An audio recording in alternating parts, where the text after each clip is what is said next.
আজ বাঁকুড়া স্টেডিয়ামে জেলার সমস্ত স্কুলের ছাত্রছাত্রীদের 14, 17 ও 19 বছর গ্রুপের যোগা প্রতিযোগিতার সিলেকশন অনুষ্ঠিত হলো।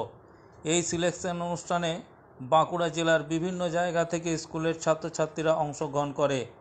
এখানে যে সকল ছাত্রছাত্রীরা নির্বাচিত হবে তারা রাজ্যের স্কুলের যোগা প্রতিযোগিতায় অংশগ্রহণের সুযোগ পাবে।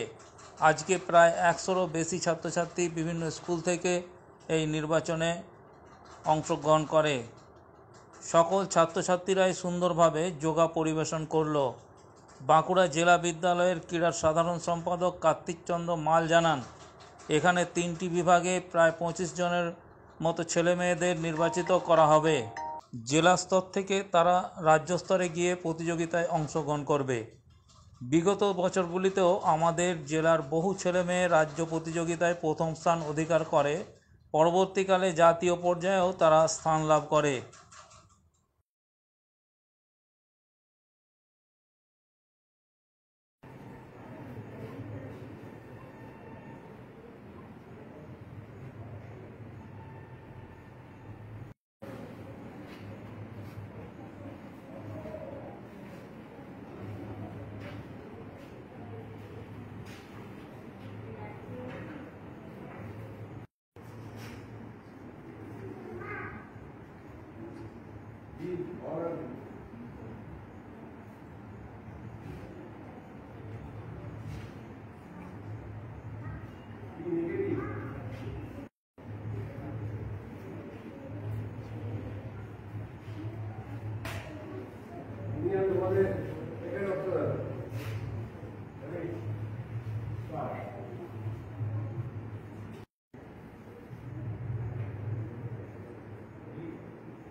আমাদের বাঁকুড়া জেলা বিদ্যালয় ক্রীড়া সংসদে প্রতি বছরই হয় ডিস্ট্রিক্ট সিলেকশন ট্রায়াল যোগাসনের উপর 14, 17, 19 বছর বালক ও বালিকা বিভাগে। তো এটা কি স্কুল লেভেলের না? হ্যাঁ, এটা স্কুল গেমসের। স্কুল সমস্ত যে স্কুল আছে বাঁকুড়া জেলার সমস্ত স্কুলে সিলেক্টেড প্লেয়াররা এসছে এখানে, তারা যোগাসন প্রতিযোগিতায় অংশগ্রহণ করছে। এখান থেকে আমাদের জেলা টিম তৈরি হবে, সেই জেলা টিম আমাদের রাজ্য পর্যায়ের প্রতিযোগিতায় অংশগ্রহণ করবে। আপার প্রাইমারি হাই স্কুল কোনটা আছে এটা? এটা সব আছে, আপার প্রাইমারি ক্লাস 6 to 12 পর্যন্ত। কতজন পার্টিসিপেট করেছে এখানে? এখানে মোটামুটি 100 জনের উপরে পার্টিসিপেন্ট আছে। তাদের মধ্যে কতজন? এখানে ওই যোগাসনের বিভিন্ন ভাগ আছে, তো বিভাগ আছে, এর মধ্যে থেকে মোটামুটি 20-25 জন আমরা বাছাই করে নেব বিভিন্ন যোগাসনের যে বিভিন্ন ভাগগুলো আছে সেখান থেকে। তারা কোথায় যাবে? তারা রাজ্য পর্যায়ের প্রতিযোগিতায় অংশগ্রহণ করবে। এখনো পর্যন্ত বাঁকুড়া জেলার স্কুল লেভেল থেকে কতগুলো রাজ্য পর্যায়ে নিয়ে আসছে? কতকে রাজ্য প্রতিযোগিতায় আমাদের এই ইভেন্টের উপর বলছেন তো, এই ইভেন্টের উপরে যোগাসনে আমরা রাজ্য প্রতিযোগিতায় বিগত বছরগুলিতে বেশ কয়েকটি ইভেন্টে আমরা প্রথম স্থান অধিকার করেছি। সেখান থেকে জাতীয় পর্যায়ে গেছে, জাতীয় পর্যায়ে মেরিটে ওরা স্থান করে নিয়েছে। আপনার নাম? কার্তিক চন্দ্র সরকার, সাধারণ সম্পাদক, বাঁকুড়া জেলা বিদ্যালয় ক্রীড়া সংস্থা।